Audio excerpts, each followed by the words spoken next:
Ipinakita sa nakaraan na nakasagasan ng isang lalaki si Jolene Cujo.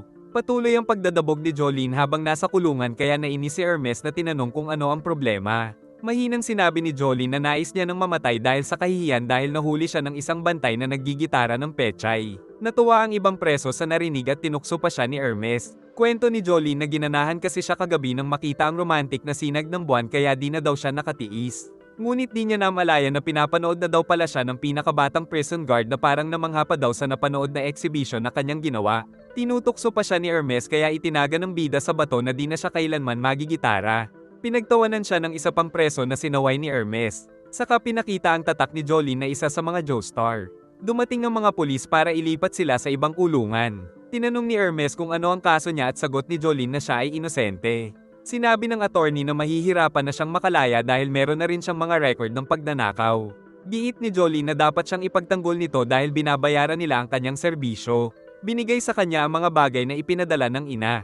At merong isang charm na nagmula sa ama at aksidente pa siyang nasugat nito. Nakita niya ang laman nitong bato at sa ilalim ay may picture ng parents. Pero dahil palaging wala ang ama ay tinapon niya ang binigay nitong charm. Saka napansin na nawala ang sugat niya. Sa sasakyan ay natuklasan ni Hermes na may matalas na pandinig si Jolene dahil naririnig pa rin niya ang mga guard. Saka sinabi ni Hermes na nakulong naman siya sa salang pagnanakaw ng gas. Pagdating ay ibinaba ang tulay patungo sa Green Dolphin High Security Prison. Nag-alala si Hermes na kung walang cash si Jolene ay mabubugbog lang ito ng mga kapwa preso. Naisip naman ni Jolene na itinago ni Hermes ang pera sa implant nito at tama nga ang kanyang hinala. Ngunit pagtigil ng truck ay si Jolene lang ang pinababa. Nakita niyang may kuryente pa ang mga bakod kaya imposible talagang makatakas. Habang nasa labas ay naririnig niya na may pilit na kumukuha sa mga tinagang pera ni Hermes. Saka nakita niya ang kakaibang string patungo sa truck. Nagbigay na ng pera si Hermes pero alam ng pulis na meron pa siyang tinatago. Kaya nakiusap siya dahil mahihirapan siya sa loob kung wala siyang pera dahil wala ng pamilya na dadalaw sa kanya. Pero pinagtulungan pa siya ng dalawa para hanapin ang pera nito. Si Jolene naman ay pinakilos ang tali upang mapigilan ng pulis at naputol pa niya ang tenga nito. Nakuha din ni Jolene ang pera at naisip na may kinalaman ng charm na mula sa ama sa pagkakaroon niya ng kakayahan. Nagtanong ang attorney kung siya ba ang nagdadrive nung nakabangga ng lalaki pero pinagtatakpan niya pa ang jowa. Dahil sa flashback ay ang jawang si Romeo pala ang nagmamaneho. Ngunit nawala ito sa focus kaya nakabangga sila ng isang lalaki na namatay sa lakas ng impact. Tatawag sana ng ambulansya si Jolene ngunit natakot na makulong si Romeo kaya napilitan siyang tumulong na itago ang bangkay sa trunk. Ngunit ngayon ay nalaman niyang nagmamalinis sa kaso si Romeo. Nagsuggest ang abogado na aminin ni Jolene ang lahat upang mabawasan ang kanyang sintensya kahit labag sa kanyang loob. Kaya pagdating sa court ay inamin nga ni Jolene ang pagpatay. Pero nang marinig ito ng judge ay mas napahamak pa siya at mas lumala ang sintensya niya na naging 15 years. Dahil di niya alam na kasabuat pala sa ng setup ang kanyang attorney. Nagpasalamat naman si Romeo dahil di siya nakulong. Narinig sila ni Jolene dahil sa kanyang bagong ability kaya nasaktan siya sa nalaman. Dahil dito ay masasayang ang buhay ni Jolene sa kulungan. Pinaguhubad siya ng bantay upang siguruhing wala siyang dalang patalim at balak pa ng mga ito na ipahiya siya na narinig rin ni Jolene. Pero sa halip na mahiya ay proud pa niyang pinakita ang kuyukot sa mga ito. Saka biglang uminit ang ulo niya nang makita ang abogado kaya ginamit niya bigla ang ability. Sobrang naiinitan na daw ang abogado kaya nais niya nang umuwi at nagpanggap pa itong naaawa sa sinapit ni Jolene. Saka ibinigay ng warden ang sulat na ipinabibigay ni Jolene. Pagdating sa kotse ay binasa niya ang sulat ng bida na may pagbabanta pero di niya pinansin ang babala. Gayunpaman ay natanggap na rin niyang niloko lang din siya ni Romeo. Init na init pa rin si Boy Tenga sa kotse nang bigla siyang masakal ng string ni Jolene. Dahilan para mawala ng kontrol at sumalpok ang sasakyan ng bayarang attorney. Napagtanto rin ni Jolene na concern sa kanya ang ama kaya pinadala nito sa kanya ang charm. Nagpakilala ang warden na si Loco Barreco at ang assistant niyang puppet ay si Charlotte. Sinabi ni Charlotte na malaya silang maglakad at mag-exercise sa buong facility. At kung mabuti daw silang inmate ay makaka-access sila sa mga libro at TV at pwede ka rin magtrabaho o mag-aral. Pero bawal nilang tanggalin ang wristband at bawal din magpautang at maghiraman ng gamit at bawal din ang mga bakal na gamit. Napakaluwag dahil buong isla ang ginawang kulungan. Sa loob ay nakita ni Jolene ang 4 na palapag ng mga kulungan. Pagdating sa selda ay kumakain ng roommate na nagpakilalang si Gwes. Bigla siyang inatake nito dahil pwesto niya daw ang nasa ibabang kama. At nang marinig ang alaga nitong ibon ay bigla siyang tumigil. Kinuha ni Gwes ang gamit at nakita ni Jolene ang charm na ibinigay ng ama. Pero ayaw itong ipakita ni Gwes dahil binili niya daw ito ng $2 at binibenta niya ito ng $200 kay Jolene. Aksidenteng napansin ng bida na kakaiba ang alaga nitong ibon. Kinabukasan ay nalulungkot siya sa mga nangyari. Nagulat siya nang sumilip si Gwes na hihingi lang pala ng tawad saka pinakita na nito ang charm pero wala ng laman. Nang magbukas ang selda ay umalis agad si Gwes na may tinapon palang tubig. Pagdating niya sa pantry ay ubos na ang pagkain dahil doble ang kinuha ni Gwes at kaya siya na late ay dahil nilinis niya pa ang tubig na tinapon ni Gwes. Saka nakita niya rin sa basurahan ng picture ng mga magulang dahil tinatarantado lang pala siya ni Gwes. Lumabas ang alaga ni Gwes na pinipilit niyang gumawa ng mga tricks. Ngunit ayaw sumunod kaya nagalit siya at pinagalitan ito hanggang sa nagpasya siyang tapusin na ito. Biglang napalitan ng saging ang alaga niyang ibon dahil kinuha pala ito ni Jolene. Nalaman ng bida na may maliit na tao sa loob nito at nang papaakyat si Gwes ay nagtago siya at itinago rin ang bangkay ng alaga nito. Subalit bigla siyang lumiit dahil sa kapangyarihan ni Gwes na inihagis siya sa loob ng selda. Tapos binigyan siya ng daga at ginawa siya nitong maliit na mascot at sumunod na lang si Jolene para di siya saktan. Ngunit pinaglaruan siya at pinahirapan gamit ang mga libro.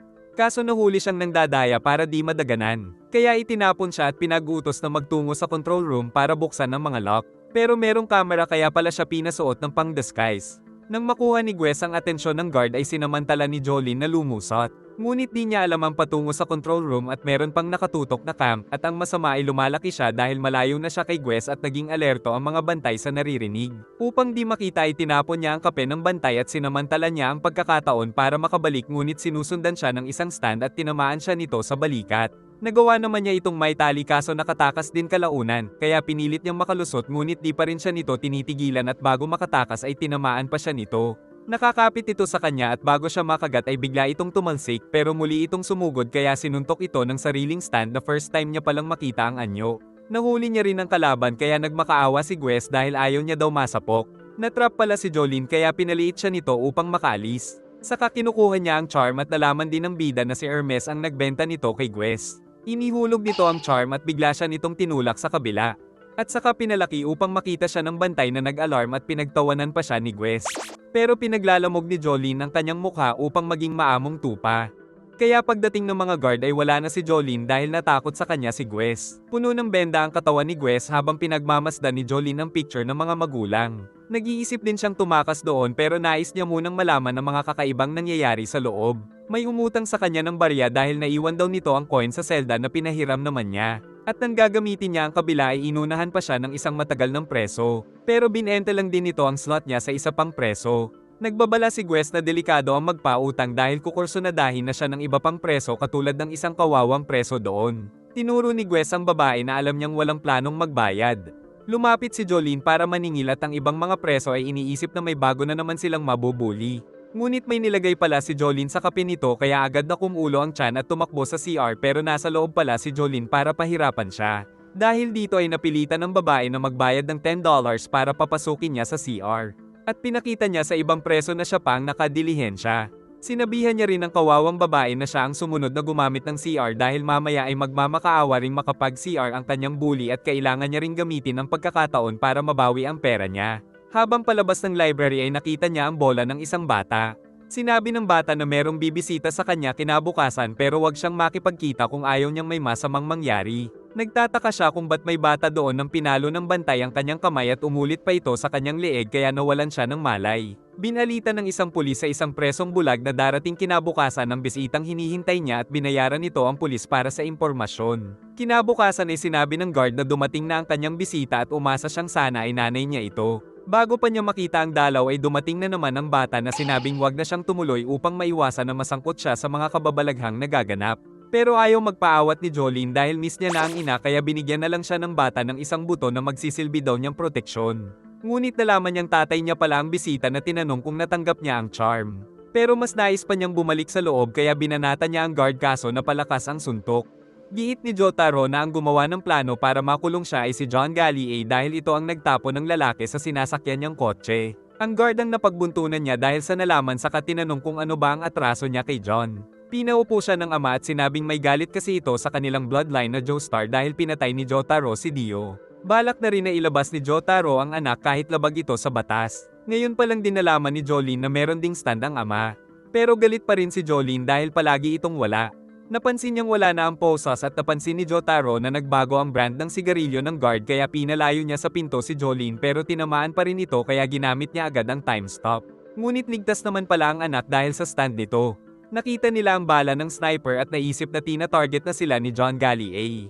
Hinala ni Jotaro na nakapag-smuggle ito ng baril sa pagtatago ng mga parts sa mga pagkain. Nakita nila ang isang bagay na naisip nilang stand ni John pero kailangan muna nilang malaman ang kakayahan nito bago sila kumilos. Kaso inatake na ito ni Jolene ngunit nakailag ito sa tali at sumasabay lang ito sa aerodynamics habang hinahanap ang kanilang lokasyon pero palaisipan pa rin kung paano sila nababaril ni John Gallier. Nang magising ang guard ay sumugod ito kay Jolene kaya siya ang na-detect ni John na sinubukan pang iligtas ni Jotaro pero na-headshot at nadamay pa siya. Pumasok pa ang stand ni John kaya kailangan nilang tumahimik. Pero alam din ni Jotaro na mapapatay din nila si John pag winasak nila ito kaso baka maunahan sila ng sniper pag kumilos sila at masama pa ang kanyang tama. Nang umatake si Jolene ay na-detect na naman ito. Tumigil si John nang may dumaan na bantay pero paglagpas ay mabilis niyang binuo ang sniper at inasinta sila Jotaro mula doon. Gamit ang aerodynamics ay nalaman niya kung nasaan ang mag-ama kahit napakalayo. Pinagana ni Jolene ang sprinkler upang malito ang stand ni John Gallier ngunit iniiwasan lang nito ang bawat patak ng tubig kaya maaaring bumaril anumang oras ang kalaban. At sa gitna ng panganib ay sinabi ng bata ang lihim na lagusan na nasa loob ng poste. Umalis ang stand ni John at naisip ni Jolene na sinundan nito ang bata. Kaya winasak niya ang lock upang tulungan naman ang bata na tumulong sa kanya. Hinanap niya kung saan nagtago ang bata at nakita niya ang isa pang lagusan sa likod ng fire hydrant at pumasok siya dito. Target pala talaga ni John ang bata.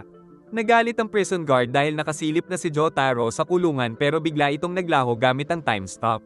Si Jolene naman ay nakita ang bata na hinahabol ng stand at nagtataka pa rin siya kung paano aabot doon ang bala ni John Gallier. Akala ng bata ay ligtas na siya sa malaking tubo, subalit pinagbabaril ni John ang mga tornilyo at nakita niyang dumadaan sa vent ang mga bala nito.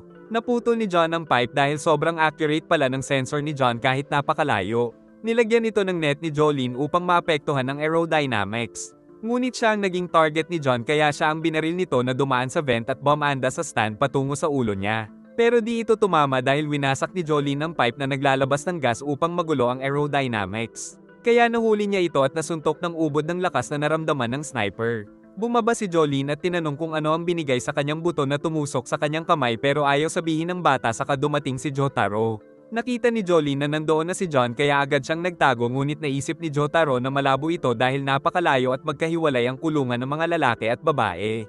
Hanggang sa makita niya itong nasa itaas ng ama kaya winasak ni Jotaro ang pipe na naglalaman ng gas upang sumabog ang lugar at nahulog ang bangkay ni John pero nawawala na rin ang bata. Dito na napansin ni Jolene na nawala ang sugat ng ama at nawala din ang tama niya. At nang tignan ng katawan ay ang prison guard ang nakita niya at hindi si John. Nalilito na si Jolene tapos unti-unti pang natunaw ang kanyang kamay pati ang katawan ng guard. Pati si Jotaro ay natutunaw kaya naalala niya ang babala ng bata tungkol sa masamang mangyayari. Bigla siyang nagising dahil panaginip lang pala ang mga nangyari pero totoong nadi-dissolve ang kanilang katawan.